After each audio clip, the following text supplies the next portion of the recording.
नमस्कार साथियों, आप सभी का स्वागत है आपके अपने YouTube चैनल टीचर्स हेल्पलाइन में। और आज मैं पंचायत चुनाव पर आधारित बहुत ही महत्वपूर्ण प्रश्नों की एक श्रृंखला लेकर आया हूं, जिसमें 10 प्रश्न हैं। और उन 10 प्रश्नों के आधार पर आपके दिमाग में उठने वाले पंचायत चुनाव संबंधी सारे प्रश्नों के जवाब आपको मिल जाएंगे। आपकी सारी शंकाओं का समाधान इस वीडियो को देखकर हो जाएगा। मैंने इसमें सारे प्रश्नों को लेने की कोशिश की है। जो प्रश्न मेरे दिमाग में उठते थे या किसी अन्य शिक्षक के दिमाग में जो प्रश्न उठते थे पंचायत चुनाव को लेकर, उन सभी को मैंने दूर करने का प्रयास किया है। और यह जो प्रश्नों के जो उत्तर मैंने दिए हैं, यहाँ पर प्रश्नों का एक संकलन बनाया है, यह मैंने अपने अनुभव के आधार पर बनाया है। मैंने भी कल ही अपनी चुनाव ड्यूटी पूरी की है, तो मैंने सारे प्रश्न उन्हीं को ध्यान में रखकर बनाए हैं।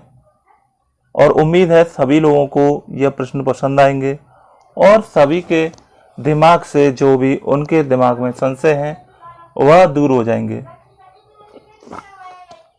मैंने कोशिश की है कि सारे प्रश्नों को, आपके दिमाग में उठने वाले सारे प्रश्नों के उत्तर दे पाऊं। अगर इसमें से कोई भी प्रश्न गलती से रह भी गया हो तो उन सभी प्रश्नों को आप कमेंट बॉक्स में मुझसे पूछ सकते हैं। तो चलिए चलते हैं प्रश्नों की ओर। तो पहला प्रश्न है, क्या पंचायत चुनाव लोकसभा और विधानसभा चुनाव से कठिन होता है? जी हां, पंचायत चुनाव बहुत कठिन होता है और यह चुनाव बहुत खतरनाक भी होता है। और मेरा मकसद किसी को डराना नहीं है, केवल यह बताना है कि इस चुनाव को हल्के में न लें और इस चुनाव को लेकर जो भी सावधानियां बरतनी होती हैं उन सभी सावधानियों को हम बरतें। और इसमें मुख्य सावधानी यही होती है कि किसी भी प्रत्याशी से या प्रत्याशी व्यक्ति से ड्यूटी करते समय किसी भी व्यक्ति से, या वहाँ मौजूद एजेंट है या कोई और व्यक्ति है, उन किसी भी व्यक्ति से आप बातें न करें। अपना ड्यूटी का काम है वह कंप्लीट करें, किसी से ज़्यादा बात करने में ध्यान न लगाएं।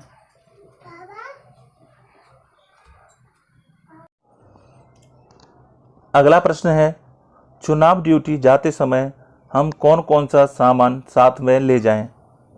तो चुनाव ड्यूटी जाते समय सबसे पहला एक जोड़ी कपड़े जो सबके लिए ज़रूरी होते हैं।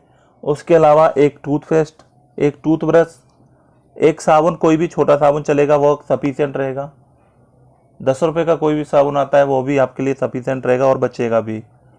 उसके अलावा एक साबुन, तेल, तौलिया, कोई भी क्रीम, मच्छरों से बचने के लिए कोई भी कॉइल जरूर साथ में ले जाएं, क्योंकि कितना भी स्वच्छ विद्यालय मिले, वहाँ पर कितने भी अच्छी तरीके से वहाँ पर पंखे लगे हुए हों, फिर भी वहाँ पर मच्छर आपको काटेंगे और आपके बीमार होने की भी संभावनाएं हैं।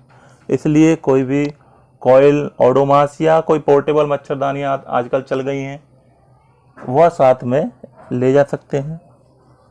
इसके अलावा कोरोना का मद्देनजर रखते हुए आप सैनिटाइज़र, हैंड ग्लव्स और मास्क बहुत ज़रूरी है। अपना मास्क जरूर लेके जाएं, 2-3 मास्क लेके जाएं कम से कम।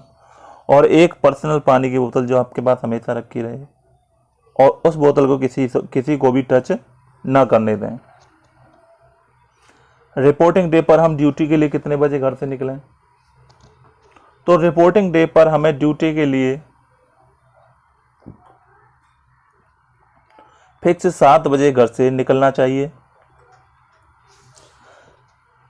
जिससे हम जल्दी से जल्दी ड्यूटी स्थल पर पहुंच सकें और अपना सामान लेकर अपना सारा कार्य जल्दी से जल्दी पूरा कर सकें और फिर टेंशन फ्री होकर बस में बैठें। क्योंकि जितना लेट हम करेंगे उतना ही काम का बोझ हम पर बढ़ जाएगा और उतना ही दिमाग पर भी बोझ बढ़ जाएगा और गलतियां होने की संभावना बढ़ जाएंगी।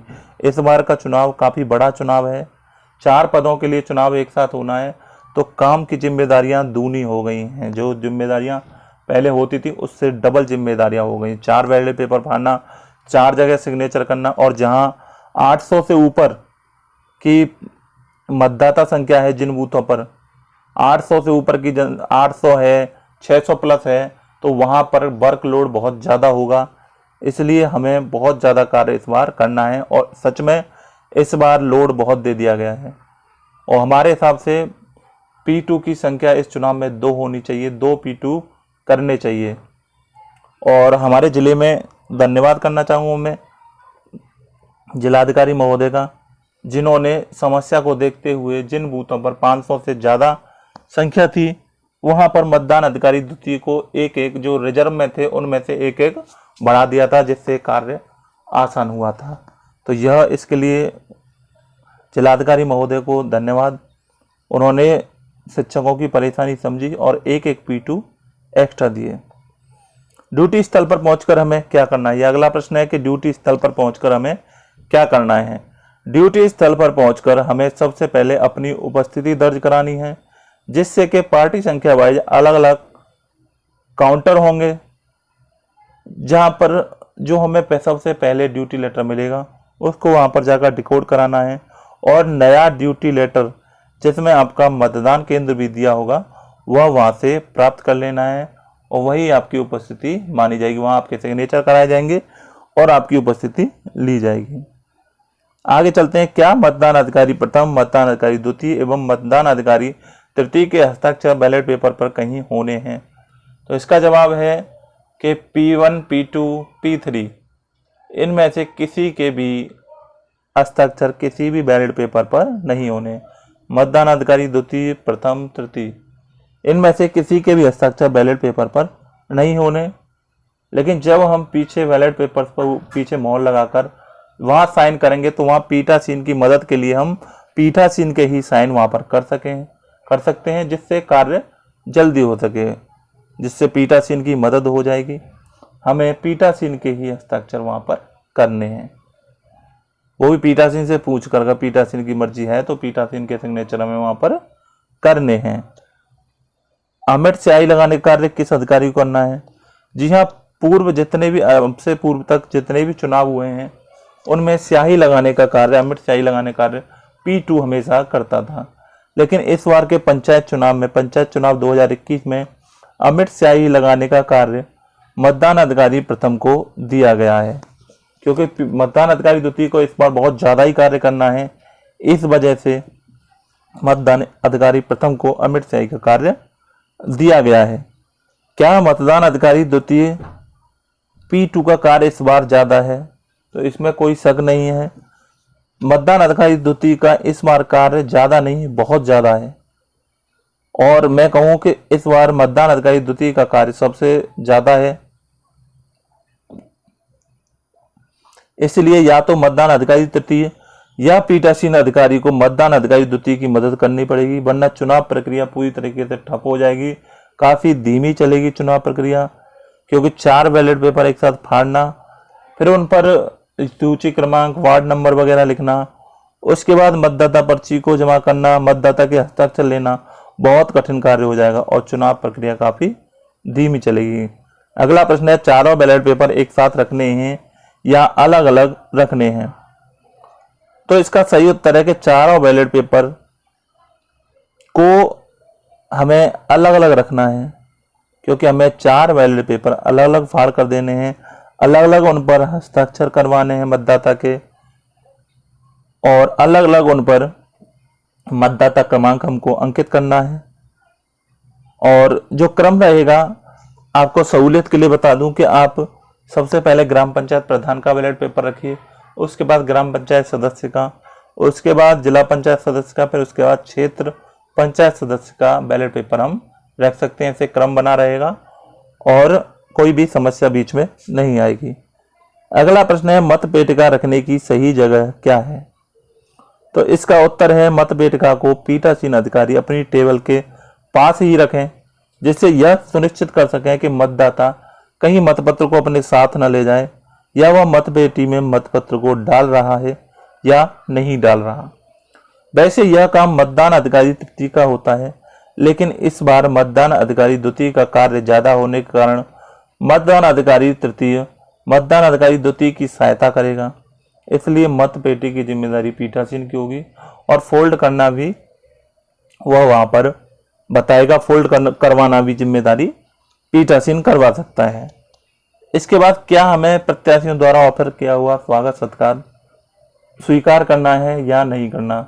जितने भी पुराने शिक्षक हैं जिन्होंने ज़्यादा ड्यूटियां की हैं वह सब जानते होंगे, लेकिन जो जितने भी नए चुनाव ड्यूटी में जो मतदान कर्मी हैं जिनकी ड्यूटी लगी है, नए शिक्षक हैं, उनको बता दूं कि आप एक्सेप्ट कर सकते हैं। इसमें कोई समस्या वाली बात नहीं है, लेकिन उतनी ही हद तक प्रत्याशियों की सेवा स्वीकार करें, प्रत्याशियों द्वारा दिया गया भोजन उतनी ही हद तक स्वीकार करें जिससे कि वह आप पर दबाव न बना सकें। और पूछ लें, निस्वार्थ अगर सेवा कर रहे हैं तो ही सेवा स्वीकार करने, अन्यथा अपना ही जो सामान है खाना वाना उसी को आप खा सकते हैं।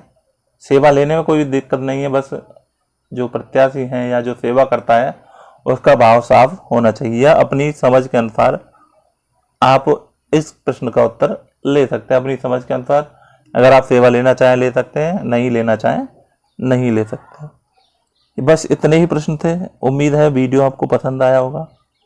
वीडियो पर बने रहने के लिए बहुत बहुत धन्यवाद आपका, और उम्मीद है मेरे द्वारा बनाई गई वीडियो से आपको कुछ न कुछ मदद मिलेगी। और आगे अगर आपको P2 का कार्य नहीं पता तो मेरे वीडियोज में जाके देख लेना। P2 का कार्य मैंने अलग से बताए हैं, वहाँ पर P1 के कार्य भी मैंने बताए हैं। वीडियो अच्छी लगी हो तो शेयर कर देना दोस्तों के साथ, और मेरे चैनल को सब्सक्राइब करना ना भूलें।